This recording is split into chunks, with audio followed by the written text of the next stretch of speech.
അദ്ദേഹത്തിന്റെ നമ്മുടെ ഒരു ഫേവറേറ്റ് ആണ്. ലലന്റെ ഒരു സിനിമയിൽ അദ്ദേഹം അഭിനയിച്ചിട്ടുണ്ട്. പോർട്ടോയിൽ നിന്ന് ഈയിടയ്ക്ക് വളരെ സൂപ്പർഡായ സിനിമയിൽ അദ്ദേഹം ഭാഗമാണ്. One of the very promising actors in south film. Ladies and gentlemen, Shri Ashok Selvan.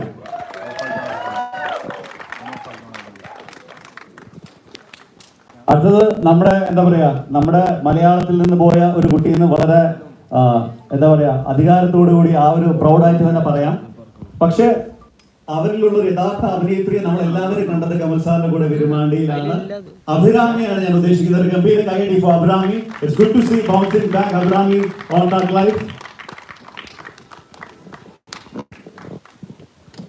ചെറിയ ആർട്ടിസ്റ്റ് ആയിട്ട് തുടങ്ങി ഞാൻ സിനിമയിലെ നിൽക്കുകയുള്ളൂ, ഞാൻ സിനിമയിൽ എന്തൊക്കെ വന്നാലും സർവൈവ് ചെയ്യുമെന്ന് കാണിച്ചിട്ട് ചെറിയ ക്യാരക്ടർ ആണെങ്കിലും വലിയ ക്യാരക്ടർ ആണെങ്കിലും കിട്ടുന്നതെല്ലാം ചെയ്ത് ഇന്ന് കമൽ ഹസൻ സാറിനോടൊപ്പം വേദിയിൽ കൂടെ ഇരിക്കുന്ന ആ ജോജോനെ ഒരു കൈയടി സ്പെഷ്യലായിട്ട് കൊടുത്ത് തന്നെ വിളിക്കണം.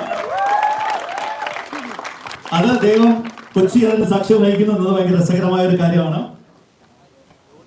6 പതിറ്റാണ്ടുകൾ ഞാനും നിങ്ങളും ഇപ്പൊ ജനിച്ചവരുൾപ്പെടെയുള്ള പലരുടെയും ബാല്യവും കൗമാരവും ടീനേജും അഡോളസൻസും എല്ലാം കടന്നു പോയത് ആ മഹാനടന്റെ സിനിമകൾ കണ്ടാണ്. Actor, he's an era, he's a season.